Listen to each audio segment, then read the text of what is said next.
Everything you learned in history class was a lie. Well, maybe not everything, but they skipped the best parts. Introducing Stupiracy, where stupidity meets conspiracy. Ever heard of the Olympic marathon that nearly killed its runners? Or the time a pope put another pope's corpse on trial? Join me, Scott Rizzuto, and Tim McKernan as we uncover the most outrageous historical moments and mind-blowing conspiracies you won't believe actually happened. Tune into Stupiracy for your weekly dose of historical absurdity. Available wherever you get your podcasts. Remember, history is dumb, but laughing at it is smart. And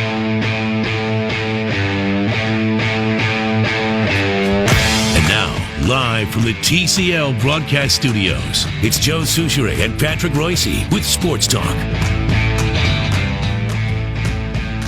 Patrick's off this week. Myron Medcalf is going to be taking you home on your daily ride. And you said you were listening on the way in, Myron. Yeah, I was. It was an interesting combo. He's already on his social media. He's playing the part of Patrick. You know what I'm trying to do is, you know what I'm trying to do? I'm always afraid I have an alarm or something that I forgot to turn off. Sure. Yep. Like, you know what I mean? That's good. You're being responsible. I don't want to be that guy who all of a sudden some alarm. I thought you were just duplicating what Patrick would have done. No. I was trying to make sure that I didn't have some alarm. I have a tweet that needs to be sent out. No, I heard you talking about Reverend Flieger. Who I've met and had a chance to spend some time with. I did a story. Michael Flieger from Chicago. Yeah. I did a series for ESPN 4 years ago on playground basketball. So I toured the country and went to L.A. and some of the toughest parts of L.A. and Chicago and Louisville and New York and all these places. And Chicago was obviously one of the stops. So I went to his church. I don't know if you've ever heard him talk. Before I met him, I thought it was a black dude. I mean, I was surprised when he walks in the room that it's a white guy. Rook, bring up a video of Michael Flieger, PFLEGER, because I want to corroborate what Myron just told me. Yeah. Anyway, go ahead. So he comes in the room, and let me tell you, he's the king of the South Side of Chicago. I mean, this guy has a certain status. And I heard you saying, the shutting down the highway, what attention does that bring? I think the challenge is the things he does on the other side probably don't get enough attention. And that's with a lot of community activists. When things happen in the community, there are a lot of people working hard, and not just Chicago, to try to prevent some of these things, to try to help some of these kids. But you don't hear about that. You just hear about the shootings, right? Whereas on the other side, if someone shuts down the highway in response to, protesting police shootings, killings, that obviously becomes a big news story. But I can tell you that Reverend Flieger organizes a tournament with the toughest gangs in Chicago. And he gets them to basically form their own teams in this big tournament. He brings them all to a gym. He's had Joakim Noah and Derrick Rose and other these NBA guys who've helped sponsor this. And they come and play in this basketball tournament, and there's no drama, there's no violence. And he gets these guys to sit down and play ball. And he's done things like that throughout that community. Well, then what the hell happens when they're not at the tournament? Well, he gets them to put their guns down for 5 days? Well, here's the thing. There are so many layers when you're talking about violence, right? And I heard you say something that kind of bothered me when you said feral youth. I think that almost makes them sound like animals or something like that. And I think these people, there are members of this community, obviously, are doing things wrong, and they should pay for that. Right. But the entire community, there are a lot of people in these communities who are trying to do the right thing and change some of this stuff. But I also think it's unfair that when we talk about violence and we talk about gun violence in black communities, we don't have the same response when a white kid shoots up the school. I mean, you're right. You can be a young black youth in Chicago, and you can be vulnerable, and you can get shot, and these things can happen to you. You can also be a white kid at a rich school in the suburbs and be in class with a disgruntled youth who has access to an AK-47, and you can get shot too. But we don't have the same conversations about those kids. Yes, the conversation would be the same. In both cases, you'd have a complete breakdown in moral and ethical clarity. I don't care what color the kid is. Yeah, but I'm suggesting that the conversations are usually different, because I think too often when something happens in that situation, like a school shooting and it's a white kid, that's an isolated incident too often. And people look at that as, okay, that is a situation involving this individual, perhaps his family, whatever, he may have access to, as opposed to you look at Chicago and people just go, oh, Chicago. That's the whole place. Well, take it a step further. Yeah. Black kids never shoot up schools, to the best of my knowledge. Yeah, I mean, to my knowledge, I have shoot not each other. To my knowledge, there have not been any major school shootings where an African American was the offender. No. But I also think it's unfair to categorize certain things like that and suggest that they shoot each other, because that white kid who's shooting up a school, they're shooting each other too. He's shooting his classmates and people who look like him as well. All I'm saying is, when you talk about gun violence, especially in impoverished communities, there are layers to that. Yep. And do I think it's okay to say that everything's systemic and that's why all these kids are shooting each other? That'd be unfair to the kids who aren't shooting each other, right, who aren't doing the wrong thing. Right. So no, you can't say that. But I think it's also unfair to completely dismiss some of those challenges. So aren't you on with us more often? Well, I wish I was. So you remember the movie, the documentary Hoop Dreams? Yes. Remember Hoop Dreams? Yep. Yeah, I know who did it. 23 years ago, I think it was 95. I know 94, who was responsible for it. who did the movie. Yeah. So I went down 4 years ago with Arthur Agee, who's one of the kids in Hoop Dreams. Yep. And this was a part of the project. And I said, Arthur, just take me through your city, man. Take me through the places where the films were shot. Yep. Take me to the neighborhoods, the playgrounds, the communities. Let's just hang out. I hung out with Arthur Agee all day. And he went to all the different parks where he said when he was a kid, there would be people on rooftops of these schools. They'd climb up on the top of these school buildings just to see the game below. He said, when I played ball, crime stopped. Everything changed because people were so interested in what was happening. And he said there was a sense where the basketball court was a safe zone. You're going to do drama, you're going to do shootings, violence, whatever. You don't do it on the basketball court. So he took me to some of these same courts, and suits, they're empty. We're going to these same courts that he was playing on 15, 20 years ago, empty. Hey, take me to another one. Empty. Take me to another one. Why? People are afraid. Oh. People are afraid. I mean, because the violence had reached that level. But doesn't that code still exist, that court should be violence-free? No, he said that's gone. And he said that's one of the biggest things that's changed. Is he said there were places where you just didn't do certain things. And he said that's changed, and we even went to a place where there was some guys kind of hanging out. I don't know what their intentions were, but Arthur kind of talked to him, and he said, hey, I had to let these guys know that you were cool and you were with us. So I've experienced things like that, even being an African American male. But I do think that too often we put all these kids in a certain category, and I think the vast majority of these kids intend to do well. And they'd even do much better if there were resources that were devoted to some of these communities. That's what shutting down the highway is all about. And you alluded to this. I think it's about how do we get the decision makers to invest resources in some of these communities so that some of these kids, the kids who want to do right and will do right and are doing right, will go to that rec center. Will go to that summer job. Will go to that school program if there are resources that are around them that they can have access to. Do you have Flieger, Rook? I'm having trouble. I've got him post-protest. Yeah. And where he's just talking to somebody's asking him questions about the violence in Chicago. I think Superintendent of Police, walking with Reverend Jackson and myself, he wanted to walk with us. We asked him to walk with us because he negotiated. He negotiated this today to have happen. And we were grateful for him to step up because the state police and the governor were trying to shut us down. They lied on us this morning and said that we made an agreement. There was no agreement. They come out today and said, no, you had an agreement. I said, no, I did not make it. I can see where you... I was surprised. Maybe he was surprised too. I was surprised.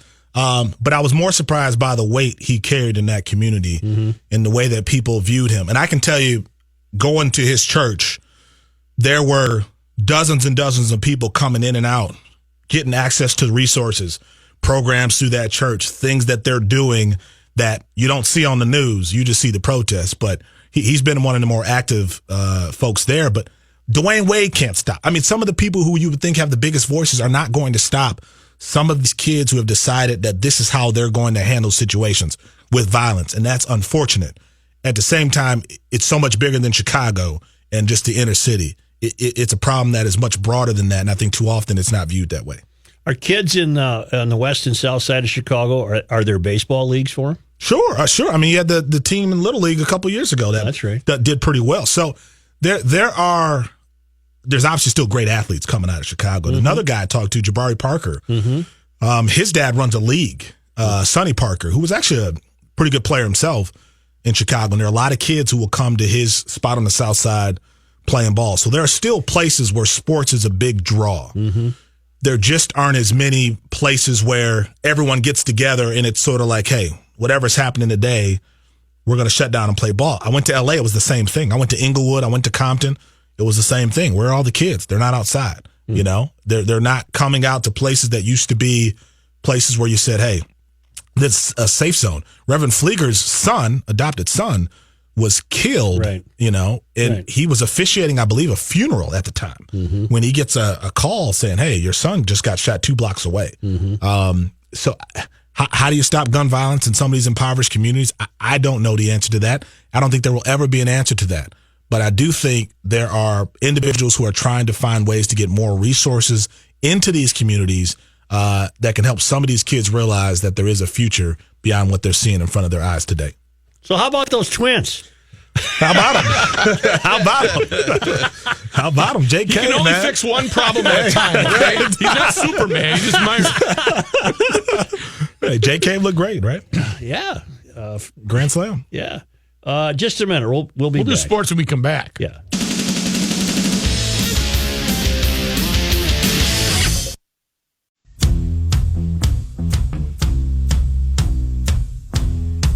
Myron, on the activities the Twins took last week, are you on board with those? I guess I'm still a bit confused and still trying to figure out what the ultimate goal is. I mean, they got a 25-year-old in Jake Cave hitting that grand slam, showing a lot of promise. Can you believe anything that we've seen from Sano in the last 6 or 7 games? And then to me, the huge X factor for this team, regardless of the moves that have been made, it's will Byron Buxton ever become anything near what he's supposed to become? Like, to me, that's still the question, you know, the biggest question in all this. Because if that happens, you're talking about a team who has somebody that they can build around for years to come. But yeah, I don't know. I'm not enough of a talent scout to know what's wrong. Well, it's like, and I feel like I always say this whenever I fill in for Royce, but how long do you wait on him? Like, what's the waiting game on Byron Buxton? Because you hear people around here say they're willing to wait 2, 3, 4 more years and just hope he figures it out. I haven't seen any evidence, Suits, that he's going to figure it out. Will he be brought up this year? Reavers, is Buxton going to be brought up this year? The rumor is that he's going to be out for the remainder of the season with injury. I don't know if that has been updated since we heard that. I think that was towards the middle of last week. But it has been a completely lost season for Byron. Are you impressed? I mean, how many years do you wait? The thing is, Pat and I got into this argument because he completely destroyed the team, and my response to him was, well, what do you want them to do? Because they weren't catching Cleveland this year. You weren't going to make the postseason. The likelihood that you were going to make the postseason was very minimal. I personally didn't have a problem because that's the way you build a championship caliber team, is you have to have depth in your minor league organization. And they had a few top prospects, but they don't have the depth that you need in order to sustain a really good championship level team. And that's what I'm interested in.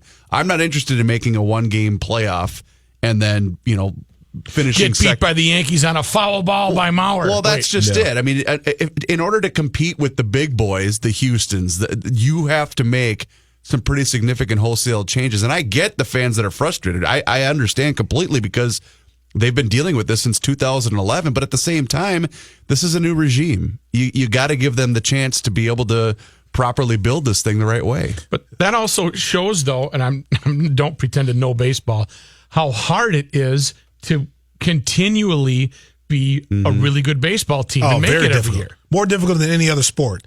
There's too many variables, baseball. More difficult than any sport. Far more difficult than football, where if you got a franchise quarterback, you probably got about a 7-8 year window to be fairly good. Basketball, if you got a Karl Towns and you keep them, you're going to be okay for 7-8 seasons.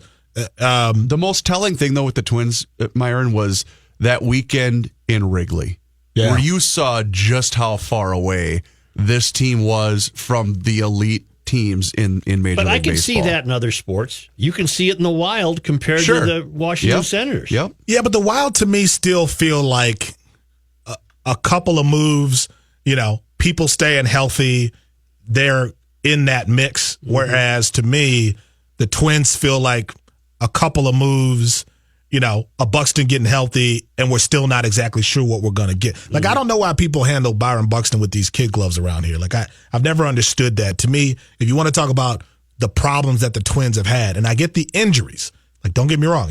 You're injured. But that's a guy who, to me, has been a bust to this point, considering who he was supposed to be, considering the flashes of greatness. I'm in the bust category for Byron Buxton at this point in his career. Could that change as quickly as next year? Sure. But right now, that's your biggest problem, is that guy isn't playing in the majors and he isn't healthy, and that's something he can't control. But when he is healthy, he can't hit the ball. Mm-hmm. He can't hit big league pitching. I think a lot of it, though, is perception.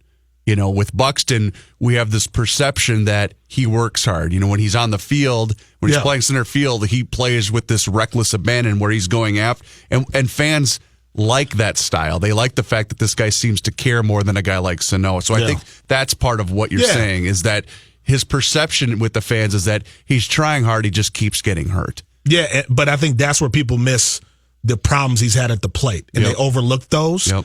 And Byron Buxton gets you know what, just give him time. Sano gets I'm done with this guy. Mm-hmm. I have no patience with him, and I think that's the difference. Did you spend any time at the golf tournament? I have not. Okay. I was just noting here in the Tribune, do you know what Kenny Perry made during his PGA career? Wow. $32,123,130. Wow. 26 on the all-time list. That's how consistent Kenny Perry is. And now as a senior, he's won this event 3 times. Right. Wow. 32 mil. That's 26th. Wow. On the list. Yeah, he's the most bummed out that that's not coming back next year. He is coming back. He's going to come back and play in the PGA event at the age of 57 or 58. Yeah. Okay. That's the best sport to be decent at, right? If you're going to be decent at any sport, I mean, you can do it the longest. Yep. You can be a golfer long into your 50s, 60s on the senior tour. To do that consistently, that's the sport. But I think it's a great life for about 200 people in the world. True. You're right.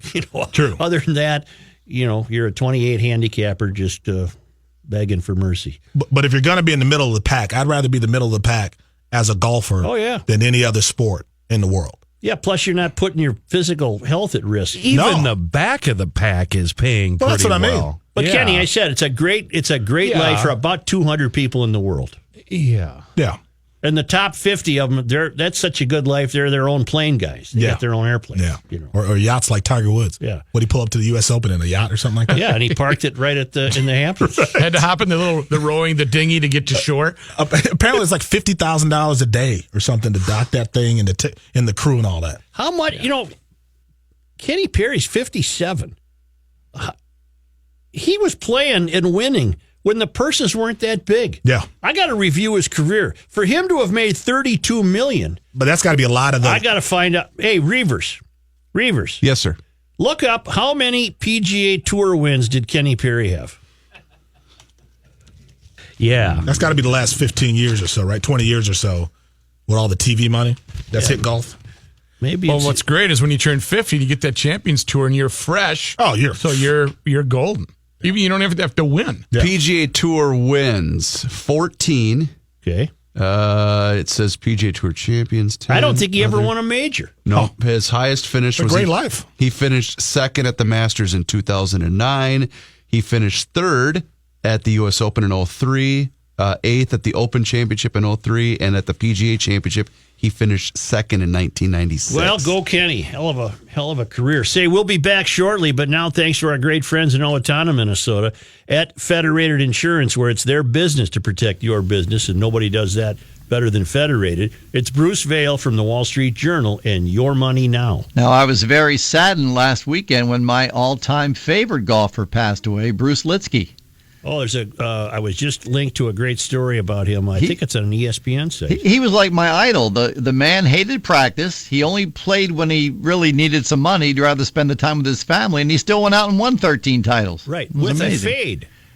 What Not was a that? draw. He played a fade. Yeah, that's very rare as well, yeah. Small gains to start the week on Wall Street today. We had another decent round of corporate earnings reports. The Dow Jones Industrial Average up 39 points at the close at 25,502. The NASDAQ Composite rose 47. The S&P 500 gained 10 points. MoviePass is making another major change. The subscription movie service, which costs $10 a month, soon will be limiting customers to just 3 movies a month, down from the current allowance of 1 a day. Facebook and YouTube have joined Apple in removing content from conspiracy theorist Alex Jones and his InfoWars website on their platforms. Facebook said that content violated its policy banning violent content and hate speech.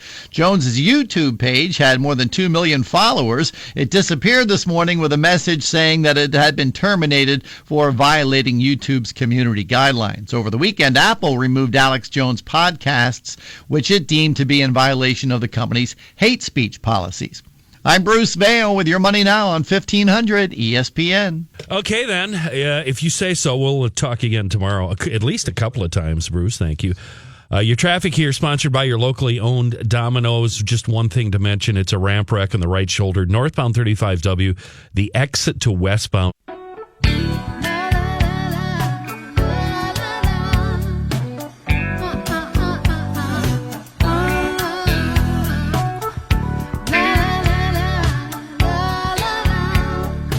Anyway.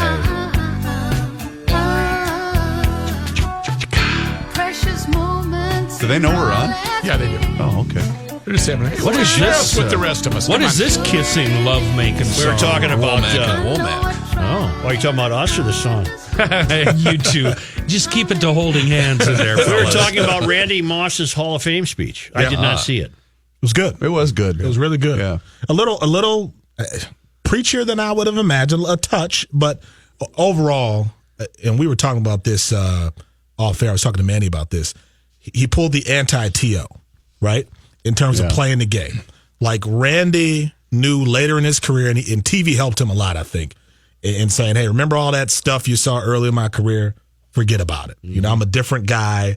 As you said, such more vulnerable. Mm-hmm. Whereas T.O. played the forget everybody. I don't care what you think. Mm-hmm. I'm good enough to be in, and you better put me in. But please, Myron, tell me that Randy Moss referred to Randy Moss as Randy Moss. I don't think he did. But he did refer to Rand, West Virginia about 18 times and how much he loved it there. The one thing that got me, though, and I don't know if you saw this, Reavers, was he said, there were so many people who wanted me to fail. And maybe he experienced that in Rand, West Virginia, but he didn't experience that here. No. Did he talk about his mother at all? Oh, yeah. Mom was there. Yeah, he talked about best. Well, so here's Ricky. I guess Mom knows best. Because she... So she chose baseball for me. But anytime the press said anything about him, he took great offense to it. Even it was just guys, doing their job and covering him. Yeah, I wonder what he would have been in the social media era, if he would have really come up in that time. But he did talk a lot about, people doubting him. But again, maybe he experienced that coming up. Maybe he's talking to the media, but it's not the fan. I mean, it wasn't the fans. Right. I mean, they were as forgiving as any fan base. He got all the support. Whenever he did something where the rest of the country said, oh, my goodness, you see what Randy did? Fans here were like, hey, leave him alone. That's our guy. It's working. It's working. Leave him alone. That's our guy. So, but he did diss my Tanucci catering, and I don't know. That part, I don't know if I can forgive that. I think that bad press, though, was actually good press for Gus. Oh, Tanucci's loved it. I think he did. It was okay. I think he did okay.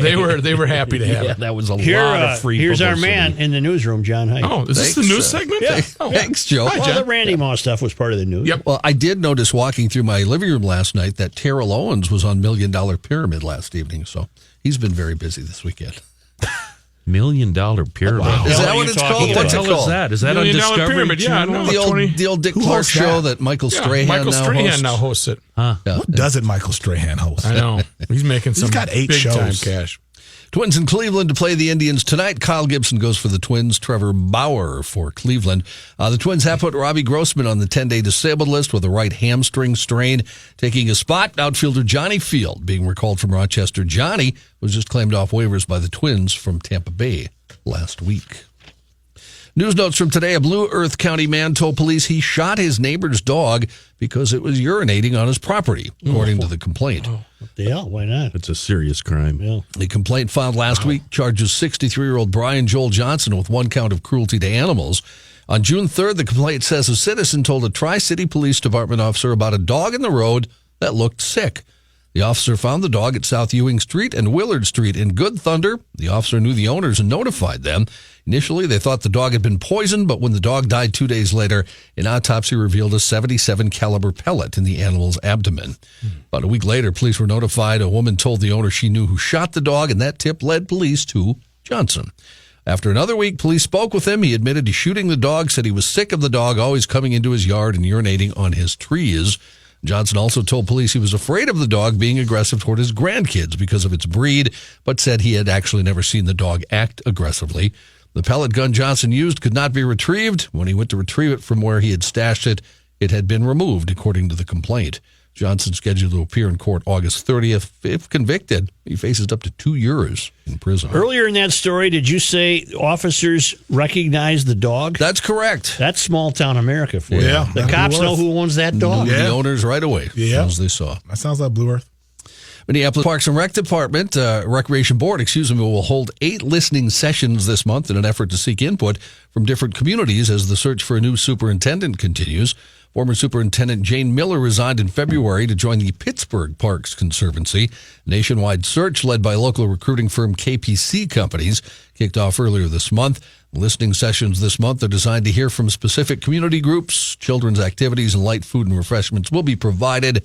The first session is at the Latinx Community Listening area, August 14th at the Powderhorn Recreation Area. I got to get a job with the recruiting firm. Like these people who get hired to help you search, as if you can't find someone to take your 6-figure job. I got to get on one of those firms. We have desperate career.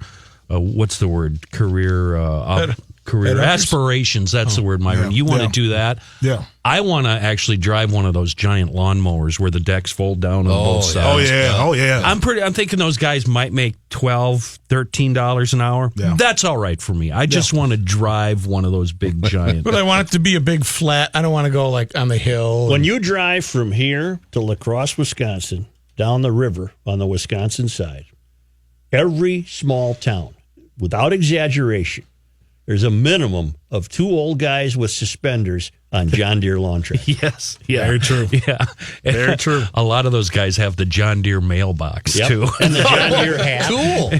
And you remember remember when we talked about guys with large, big, long, expansive yards? You know why, right? They don't want to talk to the wife. The wife is I'll be out mowing. I got to go mow. 200 acres. I'll be out. I'll be out mowing. Be out all week. You handle it, honey. The Kremlin has named martial artist and actor Steven Seagal as a special envoy to the United States. Seagal's Is this from his submarine work? Seagal's He was the cook? What? Unpaid and mostly ceremonial position will have him working with U.S. officials on humanitarian issues between the U.S. and Russia. What was he? Wasn't he a cop? No, he was on the cook on the submarine. Are they just now getting 80s movies over there or 90s movies or like what? No. He really he had a role with some police department. If I'm not mistaken. Seagal did? You're right. Yeah. He wasn't a wrestler? No. I know nothing about his career. Seagal's. I'm not surprised by that, Joe. Well, you're not missing anything. I didn't think I was, Myron. He says he's excited by the opportunity. He said, "I'm deeply humbled and honored to have been appointed as special rep." He looks like the kind of guy Russian that has a Foreign lot Ministry. of back acne, doesn't he? Back Either that or a lot of back hair. Yeah. This isn't the first time Russian President Vladimir Putin has considered Seagal for a quasi-diplomatic position. Back in 2015, the Kremlin considered naming the actor an honorary consul of Russia in California and Arizona as a way to improve ties between the U.S. and Russia. Seagal has been a reserve police officer and deputy sheriff in several different jurisdictions.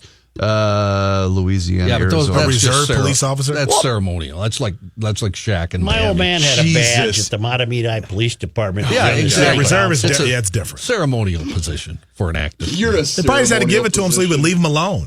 Stop Guy's demanding a badge and a gun. He's a stud, though. He's had 4 wives and 7 kids. Wow. That's enough on this guy. Wow. Seagal has remained a full. Must have been all that pent up energy on the submarine when he was the cook. What submarine are Is this they? a movie the or movie he something? was in, About yes. a movie? All right. Well, Seagal has remained Under Siege. Jeez. Okay, yeah, that one. Horrible sure. He has remained a full-throated Putin defender, even as revelations of Russian interference in the election surfaced. He told the UK's Good Morning Britain, for anyone to think that Vladimir Putin had anything to do with fixing the elections, or even the Russians have that kind of technology, is just plain stupid. He even says Putin's name with a Russian accent. I don't know how to do that. Any of you guys know how to do that? You say like Putin. Putin. You Putin. say this. How you say you do not smile and do not move your lip. You say Putin. Putin. He also served in California, John, as a police officer. Ceremonial, yeah. Okay, thanks, Burger King. John, Yeah. never again mention this fella's name. Steven Seagal. Ever. Who? Ever again. Ever. Kelly LeBron.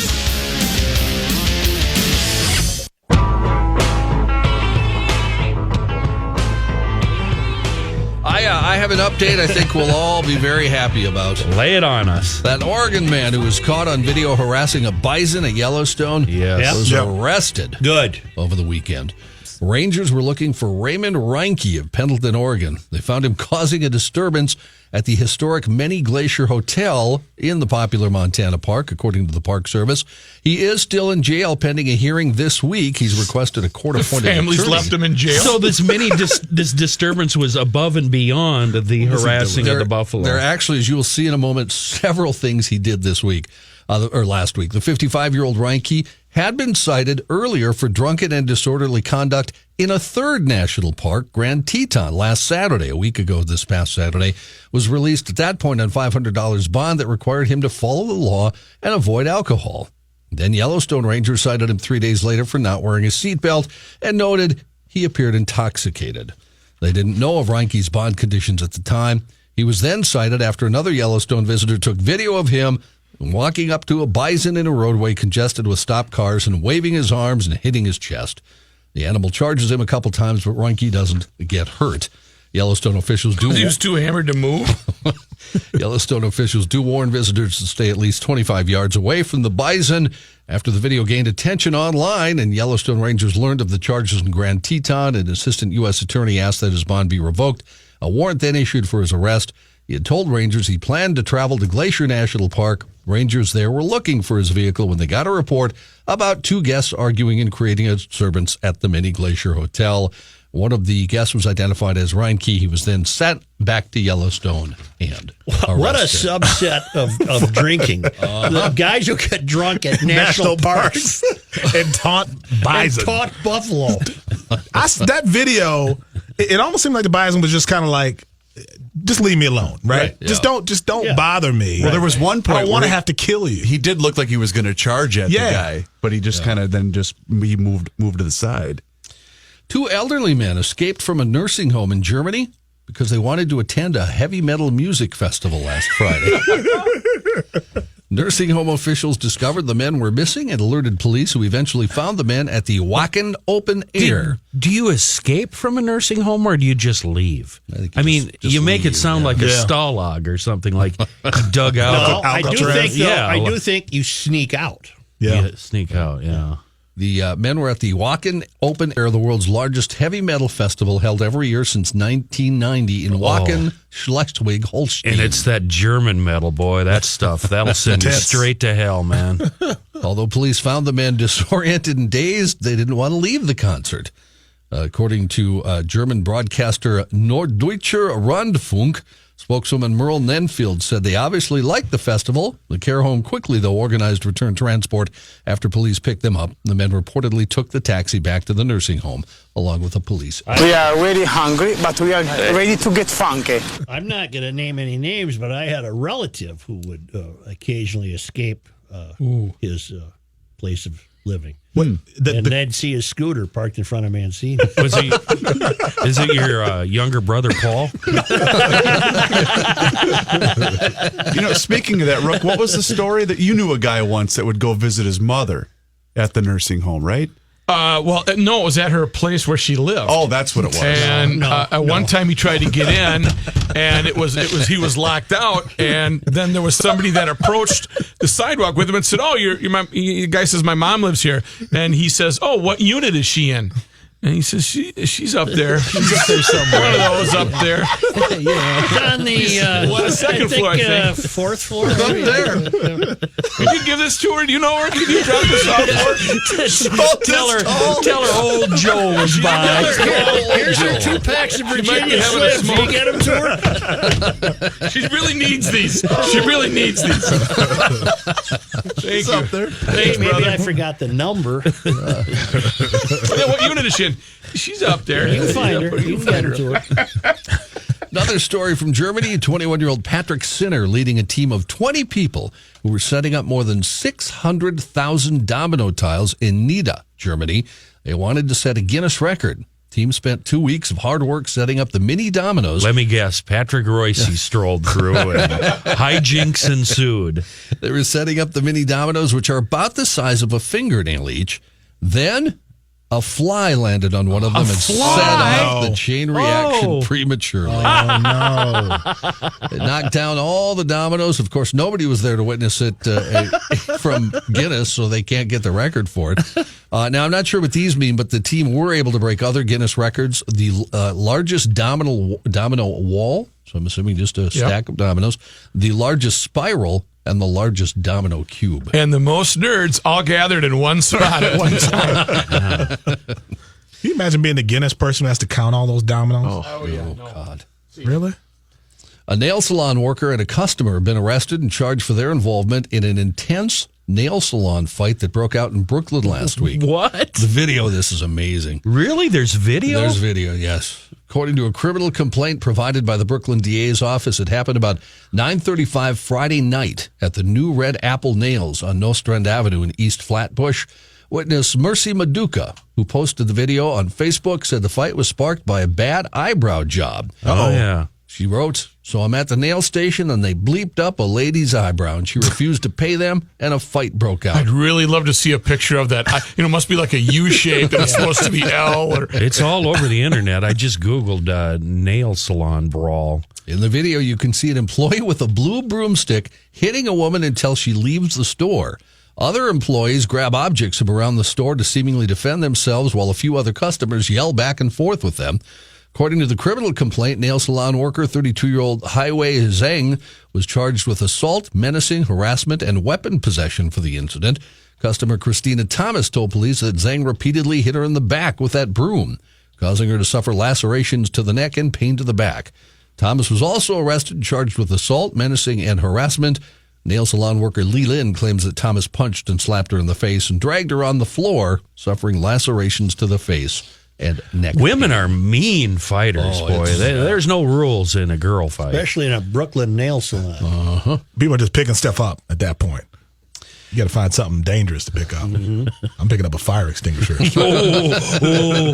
Ow. Oh, you're not going to. You're going to spray it, right? I thought you were going to. Oh no, I'm tossing. Oh no. I thought you were going to club me with it. Oh yeah, that's the point. I want to be able to protect myself. I'm grabbing a fire extinguisher in that situation. Ouch. And New York Mets fans struggling with their team's lousy season now have somewhere to cope besides sports talk radio. An online mental health marketplace is giving free confidential therapy sessions to Mets fans who fill out a form asking for their most difficult moment as a fan. Problem is, Patrick Royce answers the phone. New York-based UMA Health made the offer this week after Tuesday's 25-4 loss to the Washington Nationals. There you go. Meet the Mets. Meet the Mets. What is your problem? All right, line one. What do you have? Rah, shish, goomba. What do you got? What do you got for cleanup? What do you got? What I suggest you do is run down to the Krabby Coffee Shop. Tell him you got to drop a deuce and he'd like cream in your coffee. See what happens. See if you live. The Mets have the 5th worst record in Major League Baseball. See, that's why I think the Twin Cities is not an intense sports market. That will never happen here. We're not mad enough. No. We're not upset That will enough. never happen here. Yeah, people aren't fighting over sports. No. Philly, yes. Chicago, yes. New York, yes. Ooh. That's about it in Yeah. my estimation. Yeah, West Coast doesn't have any of that either. No. All right, just a moment.